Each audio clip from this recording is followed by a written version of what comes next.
We're doing lunch a little bit differently today.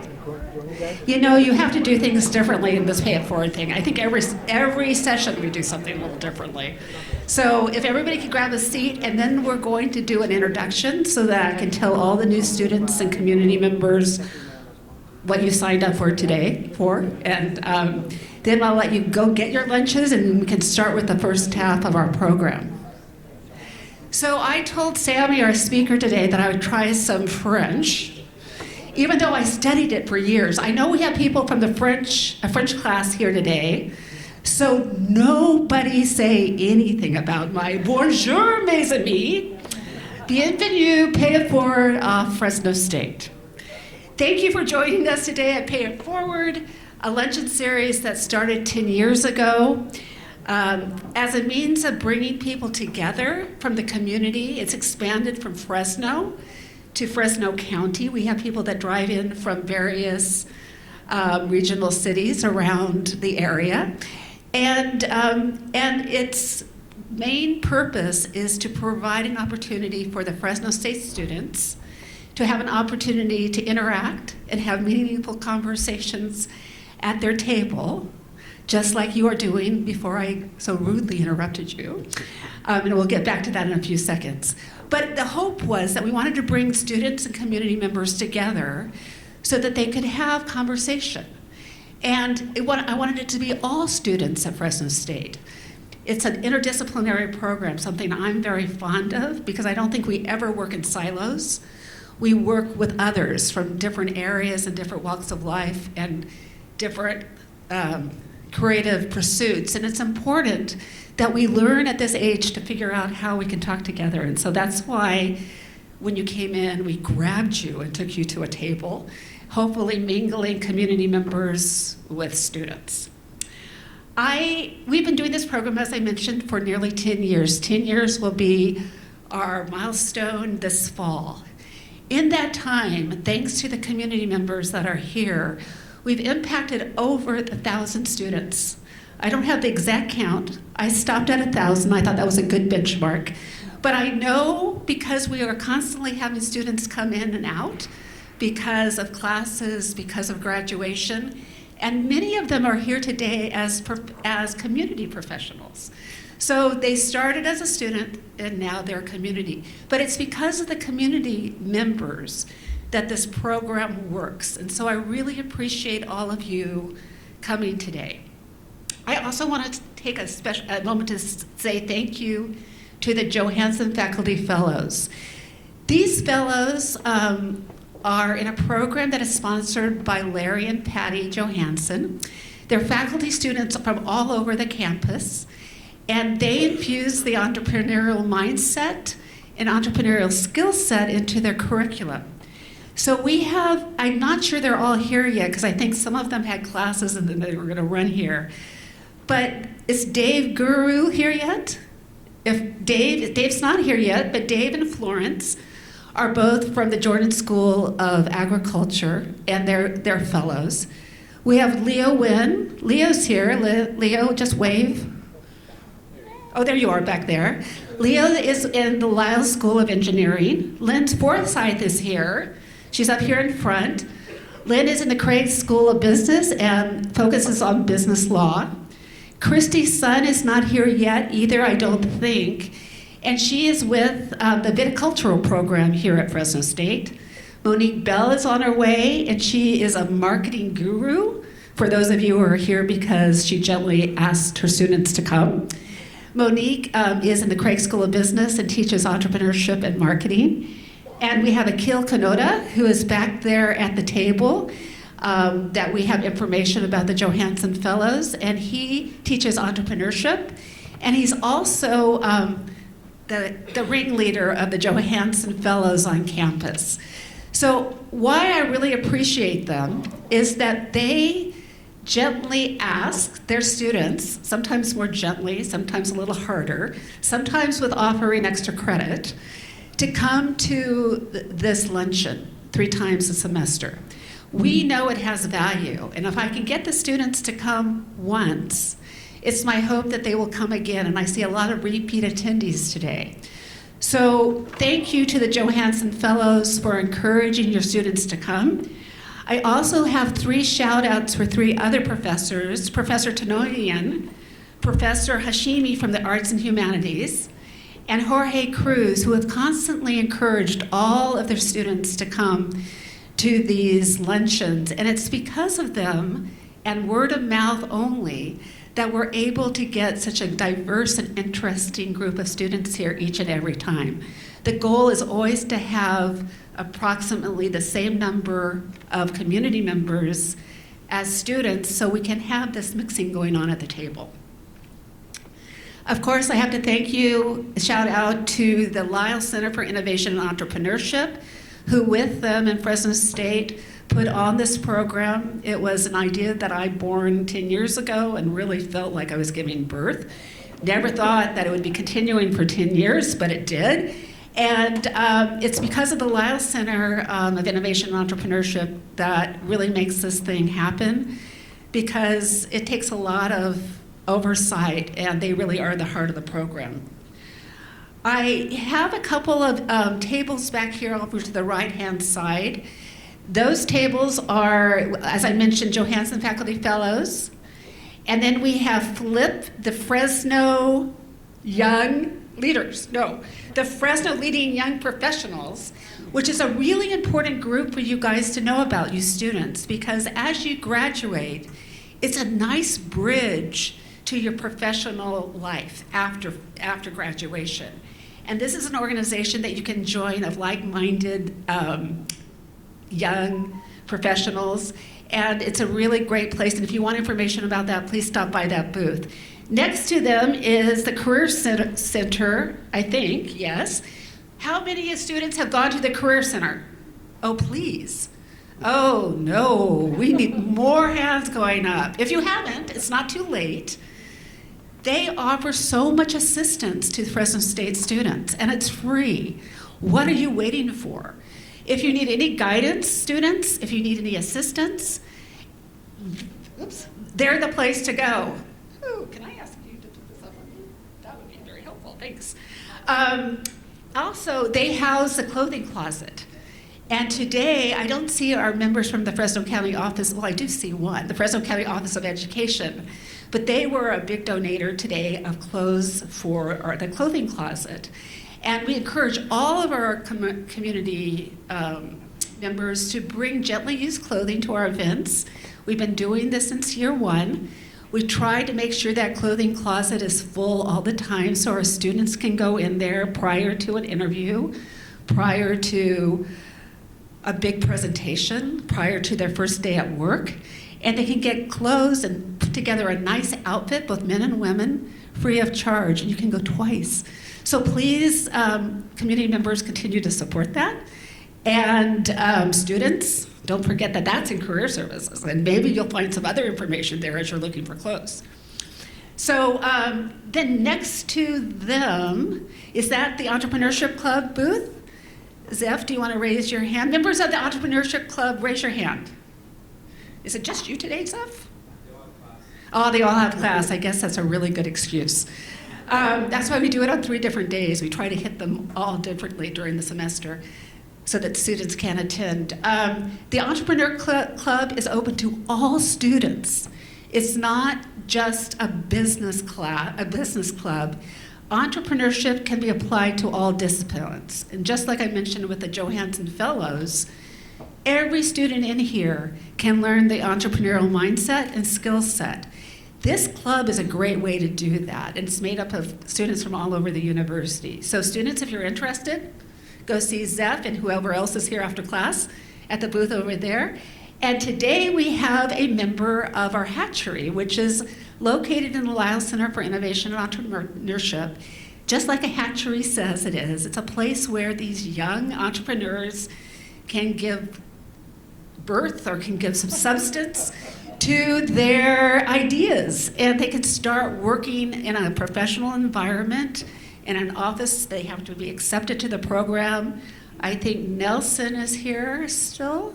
Nelson, it runs that program, and please stop by and see our one hatchery student who's here with us today. And if you're lucky, you might be even able to get a massage, which I think is her business, and it looks really good. I've already signed up for later after everybody leaves.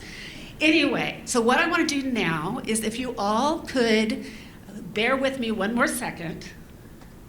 I wanted to go over briefly the 3 goals of today before I let you get your lunches. There are 3 primary purposes that we've had since the very beginning. The first one I've already mentioned, which is to provide this interdisciplinary program where students can come together from various departments and schools. That's rare too. When we're in school, oftentimes, at least at a university, you don't mingle necessarily with people outside of your chosen study. So this is a place you can do that. But more importantly, it's a place where you can meet community members. And so that's been a goal from the very beginning, open to all students, regardless of their discipline, and all community members. It is also, we've been committed since day one to provide a free sit-down lunch. There's nothing better to start conversation than breaking bread. So that is what we're going to do today. Our intent is to make this a comfortable environment for the students and the community members to just exchange ideas, to talk about themselves, to learn something new, and hopefully continue that conversation in subsequent luncheons. And then the third goal has always been to provide a speaker with roots to our valley. Today we have an amazing speaker who's going to join us after lunch. And when I say roots, they don't have to have been born here. They don't have to have gone to school here.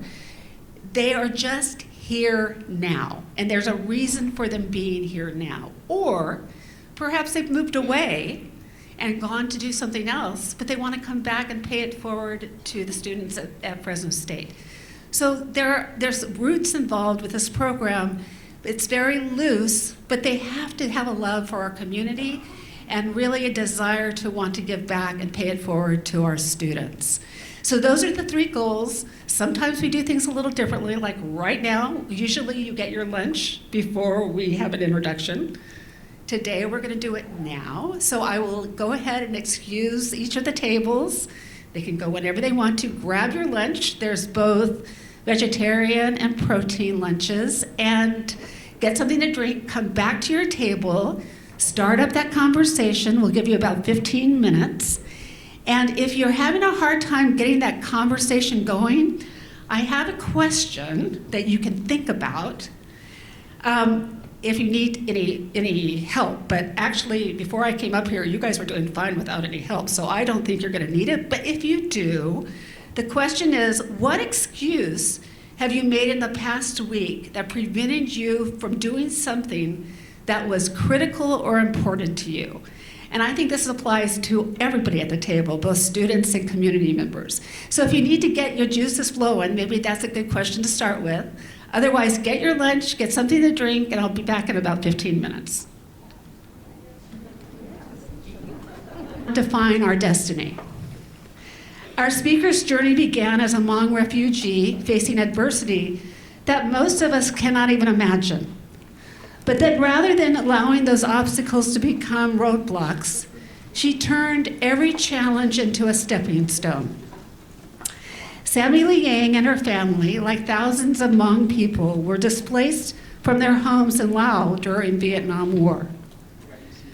Xiamy's family, including her five siblings, spent their early years in a refugee camp in Thailand. At the age of 5, Xiamy and some of her family members were allowed to relocate to France. As was the case with many Hmong refugees in Thailand, families often became separated due to resettlement opportunities in France, Canada, the United States, and Australia. Some of Xiamy's family, including her grandmother, I believe, and some of her other close family members, resettled in the United States. When the Hmong resettled in southern France, they were welcomed by the French Red Cross. The Red Cross offered to help Hmong refugees assimilate into French culture and match them with French families who wished to help. a great service for both sides. Xiamy was paired up with a local woman named Maryse. Over time, this warm-hearted French woman became a mother figure who inspired Xiamy in many ways. Maryse helped guide and nurture the young Xiamy, sharing and exposing Xiamy to French culture, including sharing her love for French cooking and baking.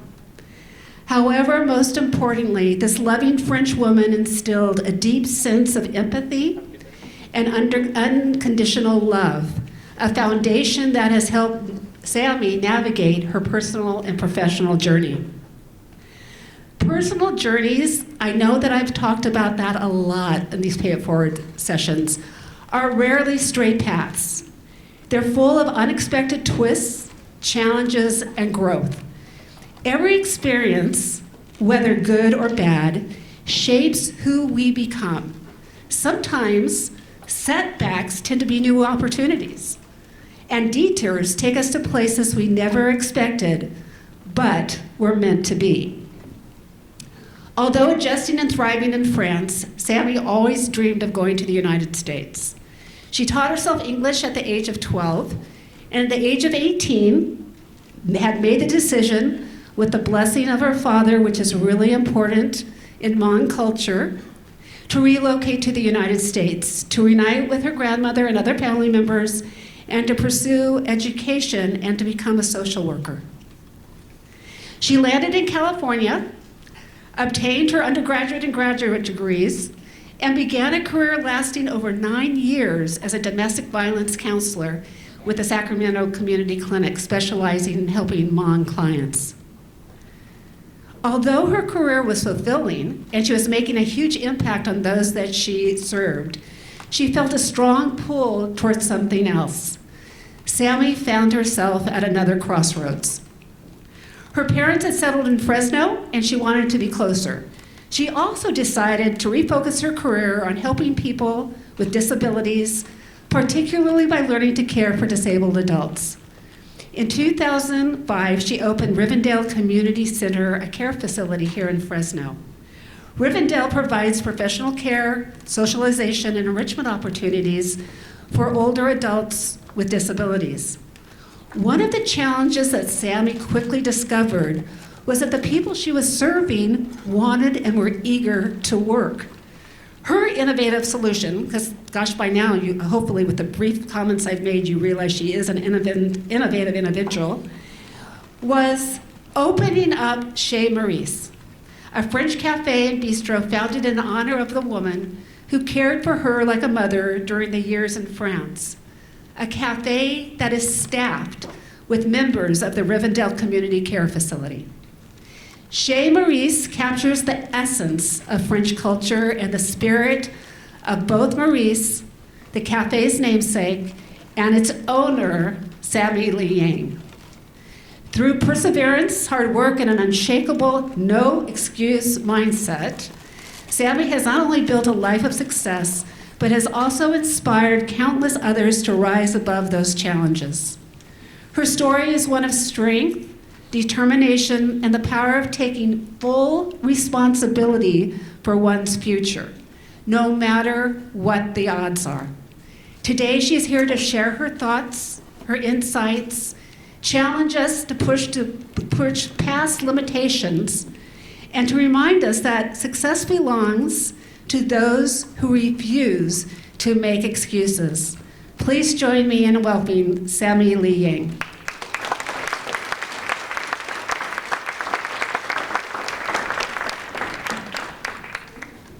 I want you to imagine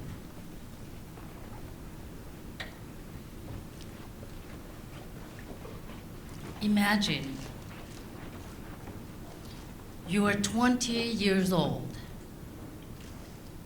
and the clothes you are wearing today was picked by your dad.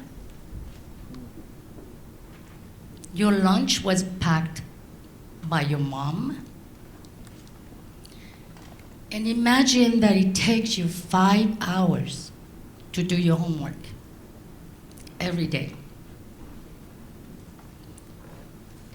And when you are sad or happy, you don't know how to express it, so you flap your arms. You are not able to make small decisions. And when you're facing yourself up against injustice, you cannot even stand up for your own rights. Well, for Julian, this is his everyday life. Julian finally graduated from high school. He's 20. He flaps his arms when he's excited and happy, or when he's sad or in pain. He struggles with his homework, and it does take him 5 hours to do his homework. But Julian gets up every morning, and he does it over and over again. Bonjour to my French class, and good afternoon, students, parents, faculty members, and community members. My name is Xiamy Ly-Yang. The real pronunciation, I'm not even going to try. And I come from a far land that I don't even know.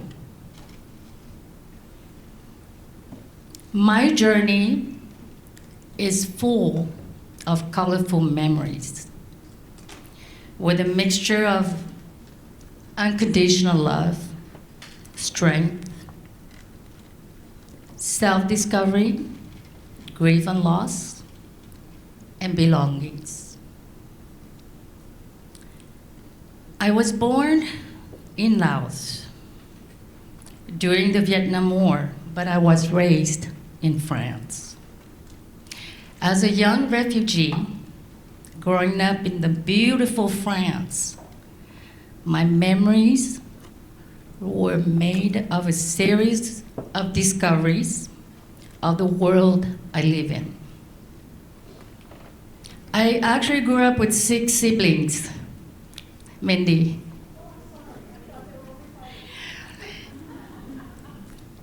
A hard-working mom and an opium user dad. My dad was a veteran with severe PTSD, and I think the war took the best out of him, as did opium. So when we were in France, we lived in a small 3-apartment bedroom with 1 bathroom. There was 9 of us. In a project called Belle Fontaine. And Belle Fontaine literally means beautiful fountains, ironically. I grew up poor, but I was never hungry.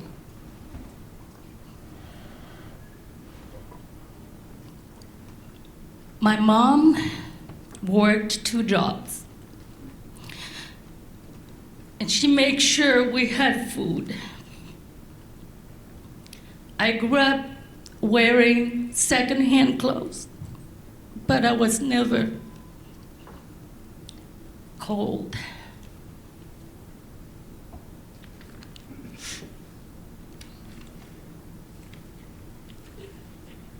My mother has no formal education. She was never allowed to attend school because she was a woman. Well, what she did with my sisters and I, she made sure that we went to school. And she would connect other refugees in higher education. Thank you. Okay.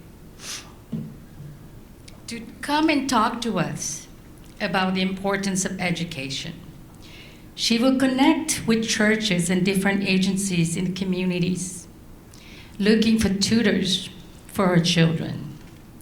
How did she manage to do all of this with such a limited knowledge of the French language and the culture? I don't know. She just did it. During her networking, my mother found this agency run by the Red Cross, and their goal was to pair children, refugee children, with French host families, and I was paired up with Maryse. And this is how I got to know my French family. So I grew up in Hmong culture with a very strong-minded mom, and I also grew up with this hippie, classic French woman who has the luxury of living a laissez-faire life. She was always laughing. She taught me a lot about the French culture. I became part of her life. I became a daughter to her. So going to Mary's house was an escape for me from poverty, from seeing my father using opium. And so last year when I decided to name my cafe, Maryse came to mind. Because going to Mary's house was always a good thing for me. It was always an escape. So my cafe is called Chez Maryse. It literally means going to Mary's house. After high school, I came to the US and I fell in love with this country and its way of its educational system.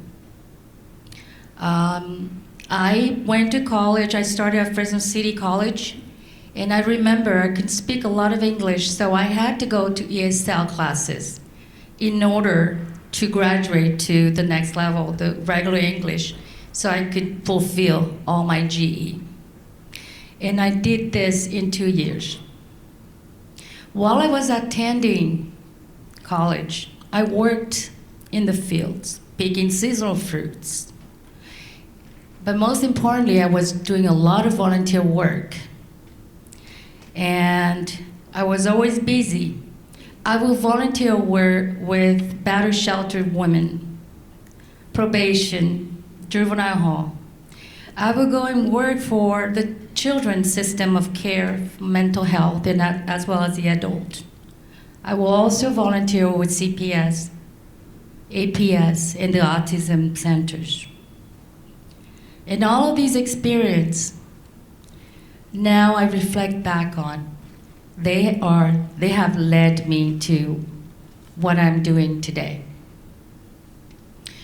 So I urge you to volunteer, because bosses in companies, they love free labor. And now as a boss myself, I do welcome all the students who come and do their internship on my center. And I see that maybe today they might not know what they want to do, but it's through hands-on that you discover, is this for me?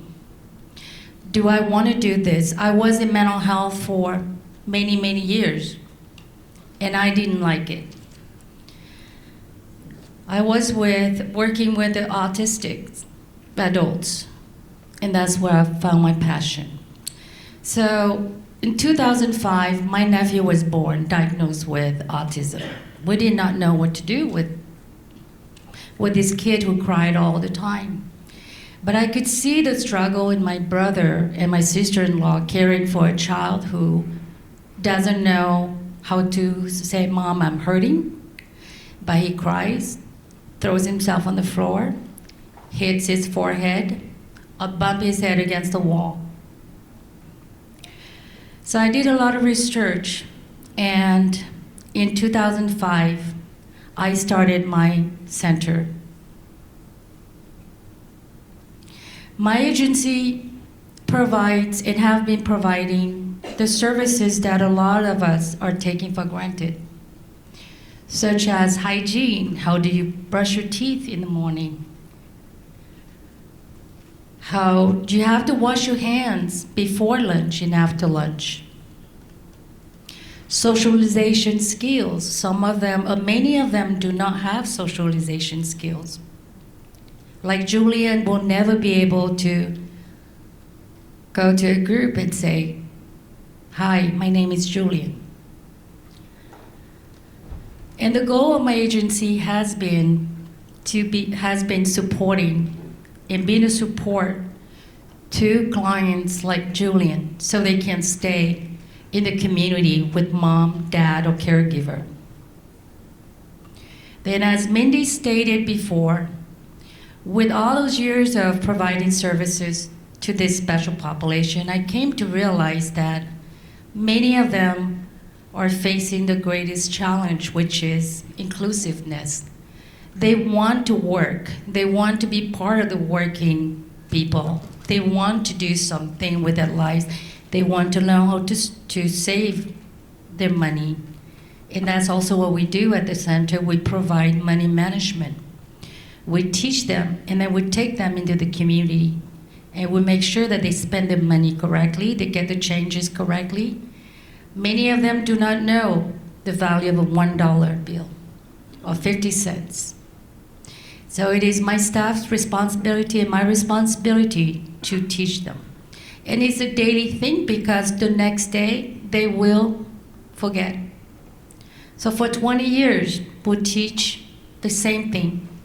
And a lot of them are still not getting the real value of money. They still don't understand it. So that's the reason why I created Chez Maryse, which is a French cafe by the airport. And I'm proud to say that since 4 years ago, we opened last March, I have been able to hire 3 individuals with disability. They are working and providing a safe environment for them to work in. They come in and they tell me they're saving their money, they get a check, and they're very happy. They feel included in the community. So thank you to all the customers who come in and get a croissant or a crepe. My journey is not an extraordinary one, but it is unique to me. It is a journey shaped by the many cultures and experiences that life threw in my path. It is the strength and resilience of my mother that helped me through difficult times.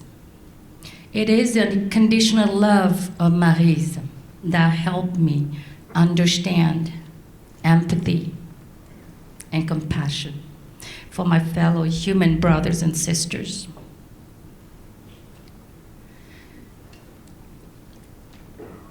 It is a journey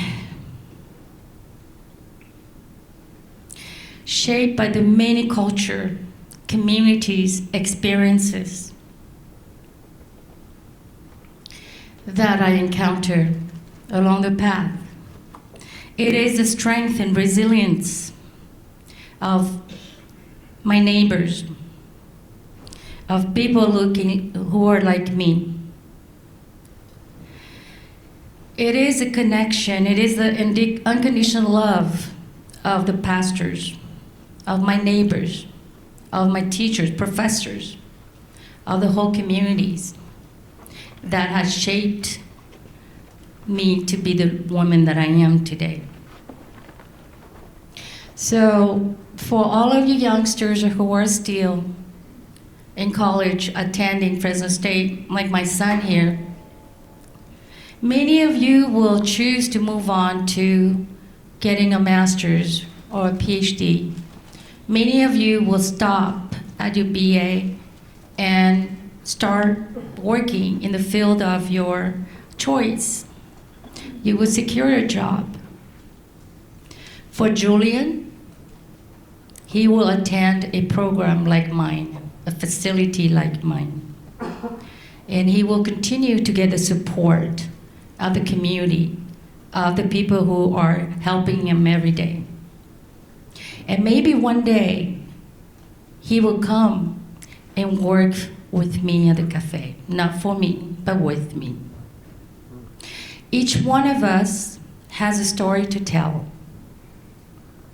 Each one of us has his own, her own life to live.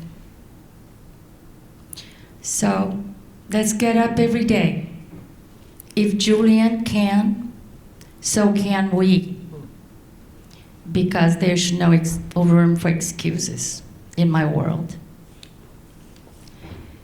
I would like to thank you for being here today and for allowing me to tell my stories. And thank you very much. I'm super excited that my son actually made the time to be here. So thank you very much for having me.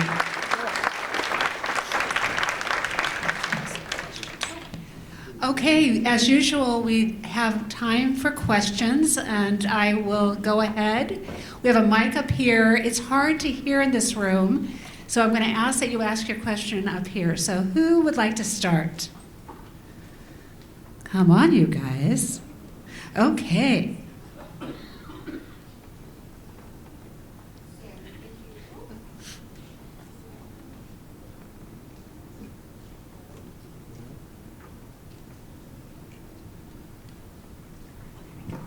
Xiamy, what an inspiration you are.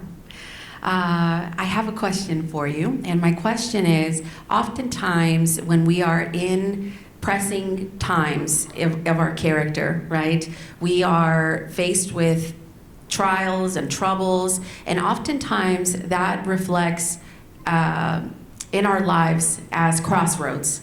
So what did you do and what did you lean on when you were faced, which I know was often in your life, with crossroads? Do I take this option or do I take this? How did you navigate those moments? My mother is a really, really Asian mom, so there was never any room for any excuses with her. And so she would tell us, "You're not gonna die, just jump in and you'll figure it out." And that was my mom. So even though, and I remember at those crossroads, I would say, okay, I know if I asked her for her advice, she would tell me, it's not gonna kill you, just it's gonna make you better, but just jump in. Thank you. Thank you. Are there any additional questions? Yes, back there. Sorry. But you're running off lunch, that's good. I didn't know that we provided exercise as well.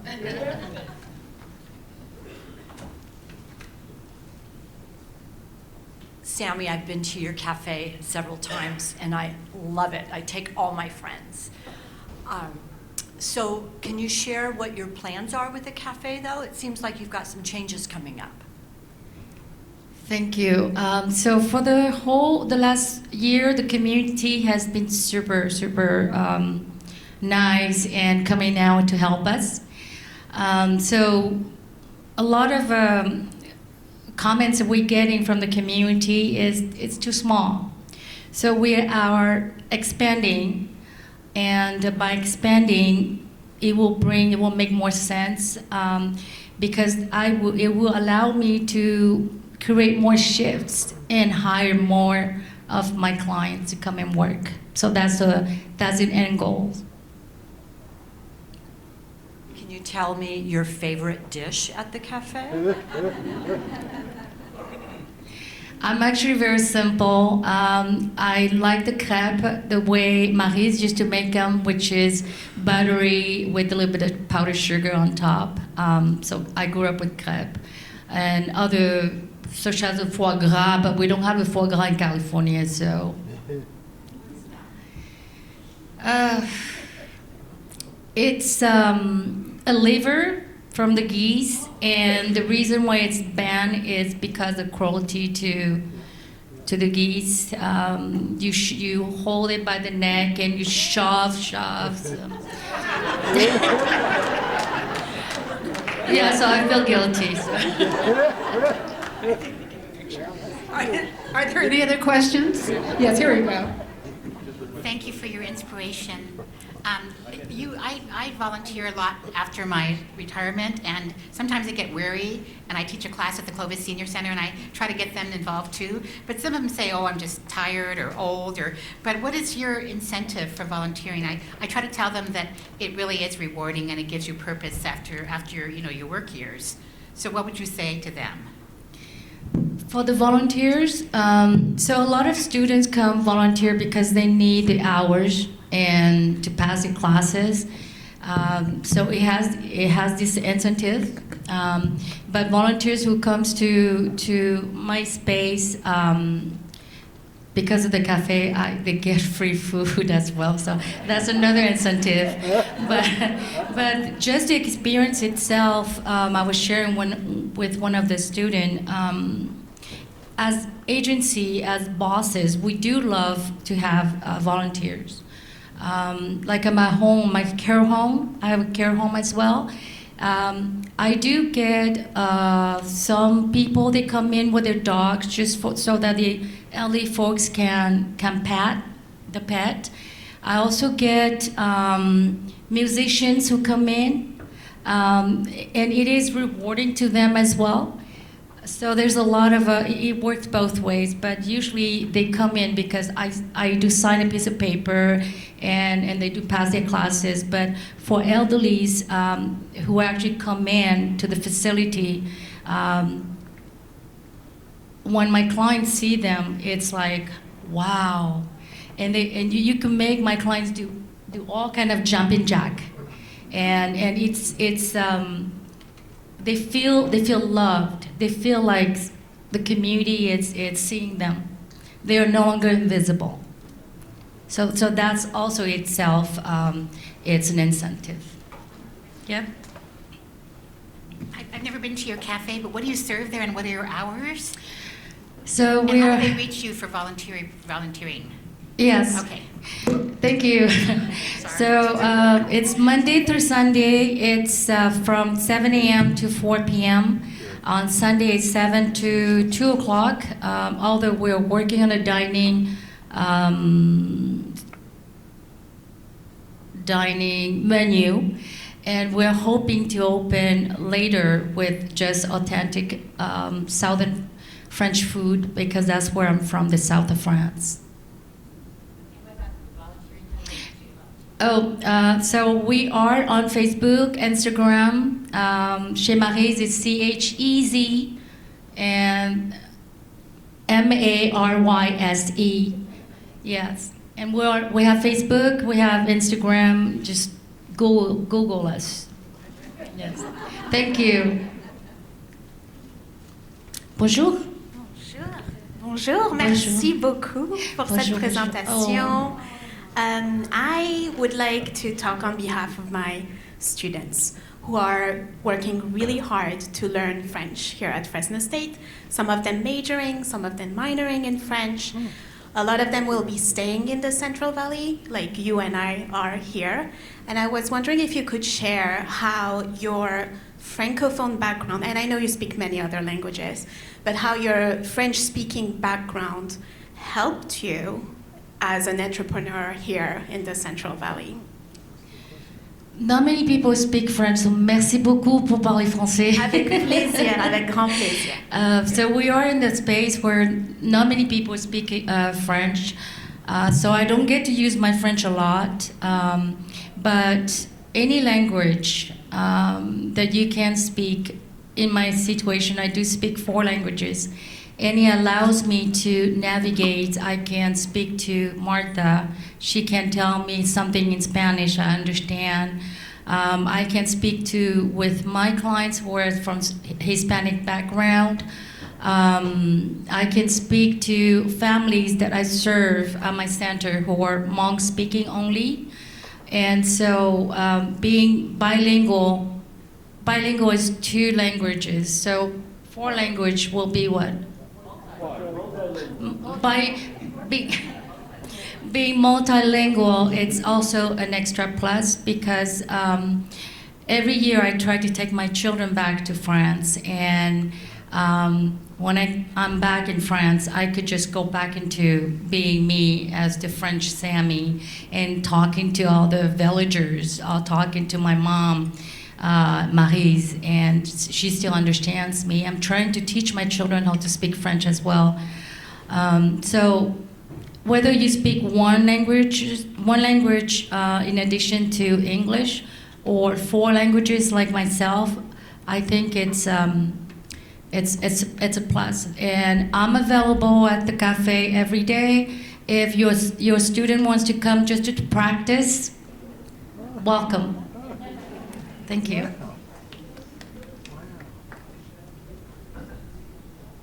Oh yes. Oh, I forgot. And my chef is from the region of Bordeaux, which is also in the south of France. And for you guys who are wine lovers, Bordeaux is a great wine, and that's where it's from, the region of Bordeaux. And my chef Antoine is born and raised in Bordeaux in France, and he also speaks beautiful French. Thank you so much, Xiamy, for sharing. So I'm Bertha. I'm with Fresno's Leading Young Professionals. And as somebody who was part of the Entrepreneur Mentor Program here at Fresno State, I had a benefit of having a lot of mentors, a lot of who are here today.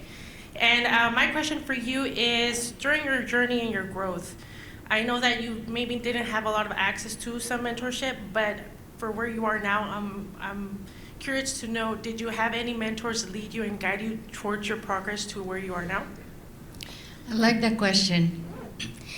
So, number one, my biggest mentor has been my mother. And being a mom, an Asian mom, I remember she had a big stick under her bed. And if you didn't do well, and 30 years ago, 40 years ago, there was no CPS.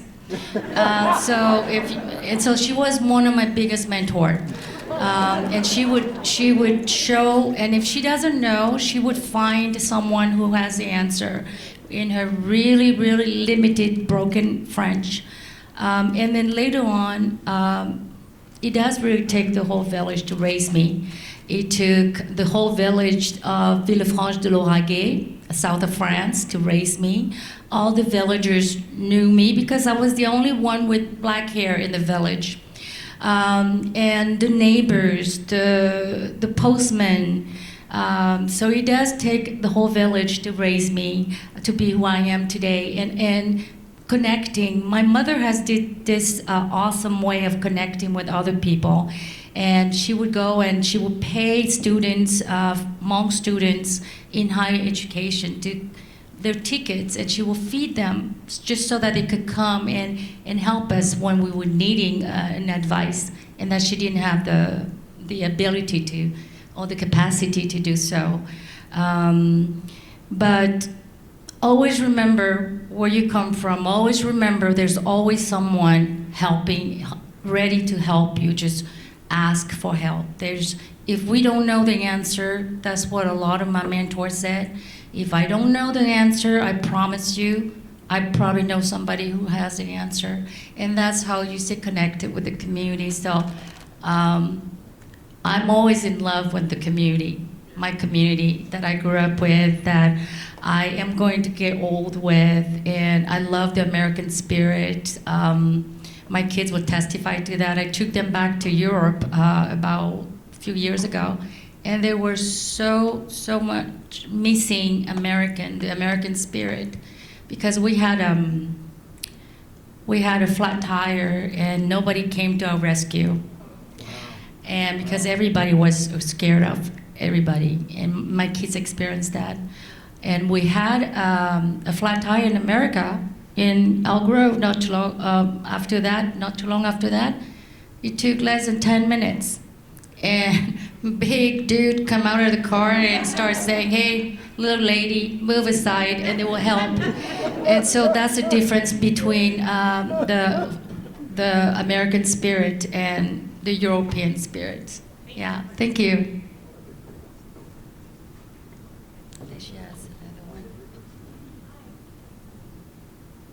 How's it going? So my question is, because you worked in domestic violence when you migrated to California? So I did a lot of volunteer work everywhere, and at that time, about I want to say close to 18 years ago, I used to live in Sacramento, and there's a huge population of Hmong in Sacramento. A lot of women face the challenges of domestic violence. In my community, we don't talk about domestic violence because it's very, very patriarchal society. If your husband beats you up, it must be because you have a bad mouth and you bad mouth him, or maybe because you deserve it. And so we don't talk about those. That it's very taboo. And as I was doing a lot of counseling with these women, the common point they had was they have no outlet to talk about what's happening at their house. And so I started volunteering for shelters in Sacramento, and I did a lot of counseling with the women, but it was very challenging because the community does not accept help from the outside. So my question is, children who grow up in these domestic violence homes, I could hear the love that you had for your mother and her walking with the big stick and everything. I believe that there might come a time that you might need to discipline your children in a certain way, but I suppose, how do you draw the line as far as like disciplining them, by spanking the bum or or drawing a line somewhere? Because I volunteered for CASA before, and a lot of these foster children, they have resentment towards their parents for obvious reasons. So how does a child, the children are expected to sort of be grateful for their parents and providing in a sense. So, in the Hmong community, so I grew up with a stick, really, all my brothers and sisters, because my mom was working 2 jobs. My dad was always in La La Land, and so mom worked very hard to support the family. And so I later on in life, I understood that the stick was her help, and that was the only thing that we were afraid of. So she comes home and you're not done with your homework? What? What did you do? You chose to go and play downstairs? We did not want you to go play. You're not supposed to go to a movie after 10 a.m. Come back home from outside after 10 a.m. What are you doing? p.m., I'm sorry. What are you doing outside? You're not listening. And she would do it in a way where it's not because she's angry and she's taking it out on you. It's because you're not listening to what she's saying. And she knew that the stick was a fear for us. Growing up, my brothers and sisters, we are talking about the stick, but we're talking about her stick as in a funny way, like, okay, when my dad takes a stick, we're just like, okay, he's just gonna go like this, barely touching us. When my mom picks up the stick, she means it. She means it, but it wasn't really, okay, I'm gonna hit you because I feel like I wanna hit you. It was more, you don't do it, this is what you're gonna get. And traumatized, were we traumatized because of the stick? No.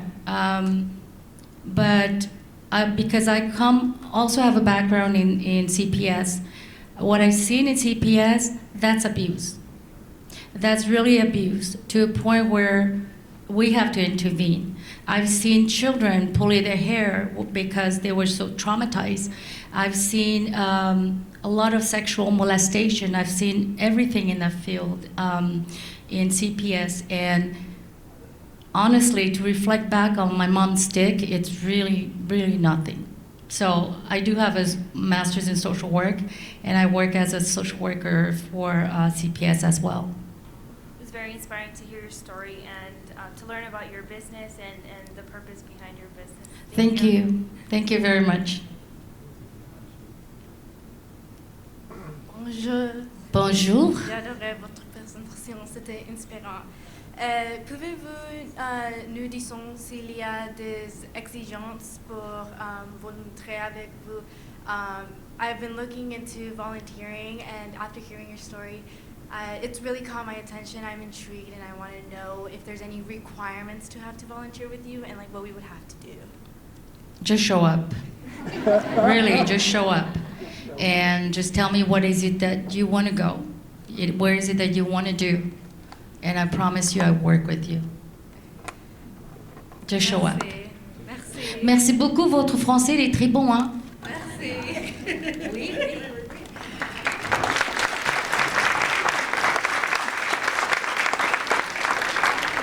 Thank you for all those questions. Sammy's going to be here for a little while after we wrap up. So if anybody does have a question that they would like to ask her one-on-one, please do come up to the stage, because I know she'd be happy to address them personally. At this point, I would really like to have all the students, I'm going to have Sammy help me, did you throw away or twirl up your raffle ticket that we gave you when you first came in? Get it out if you have it, if you still have it in your hands. Every Pay It Forward, we like to provide a raffle for our students on some special gift to remind them of their time with us today. And I'm going to let Sammy pick out the winning ticket.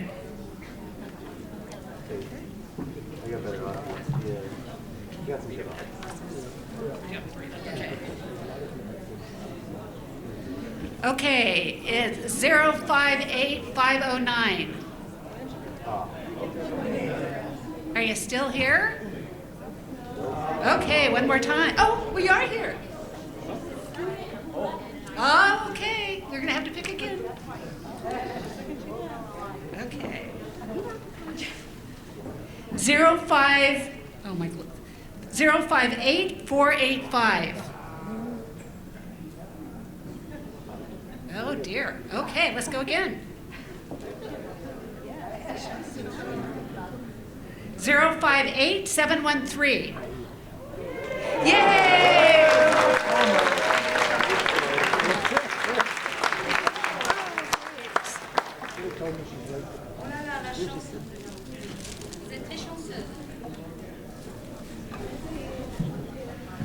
I hope you all agree that having Sammy with us today was a real treat, and she has so many facets to her life. And when thinking about today's presentation, there were so many parts of it that Sammy could talk about, because it's just chock full of experiences that one gets.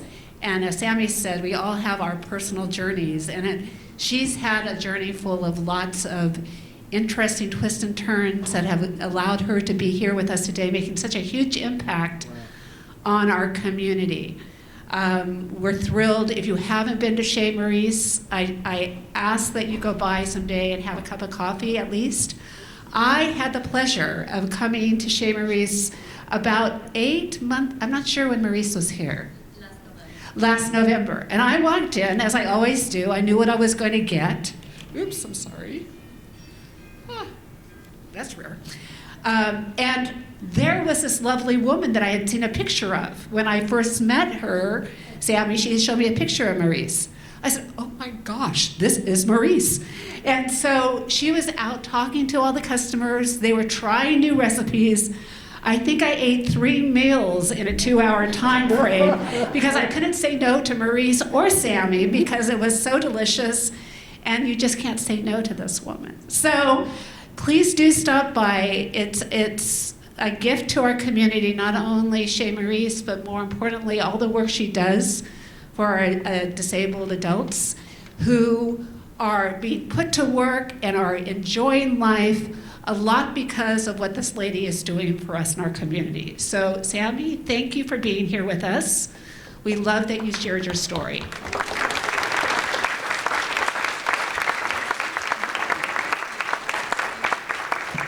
Just a little taste of Fresno State for you. Okay. So as you noticed, we film all of our Pay It Forward events. And the reason we do this is that we found that there's so many lessons that are in each of these sessions that we wanted to hold them together in a library. So you can find all of our sessions on YouTube. Today's session will be there in about 2 to 3 weeks, we hope. But they are, and if you have missed any, you can go online and look up them and look at some of the ones that we've had over the last 10 years. Also, we have 3 more programs set for you in the fall. And they're really exciting as we celebrate our 10th year. So we will be sending out a save the date here probably within, oh gosh, I know, I see Joan, 10 years, I know, it's amazing. Some of you have been with me for 10 years, I know, at each of these luncheons. So we will be sending out save the dates, put them on your calendar. I would like to see this room filled up. It's a free to the students, it's free to the community members. All you need to do is to maneuver through the parking jungle to try to find a space to park. I think today was pretty good because even if you had to park far away, the weather is lovely. So today we had the extra benefit that if you did have to walk, you at least had some nice sunshine to do it in. But do come back, share this with your friends. We love having you here. Again, community members, you're the heart. Students, thank you for coming, regardless if you were asked to come because a teacher gently twisted your arm and offered you extra credit. My hope is that I will see you again next time, and that will be without any of that twisting, and that you will come because you saw value in today's either presentation or sitting with people that you've met for the first time. Either one, we want you to come back. So spread the word. Thank you for coming. Xiamy, who's right here, will be here if you have any questions. And we look forward to seeing you in the fall. Thank you so much.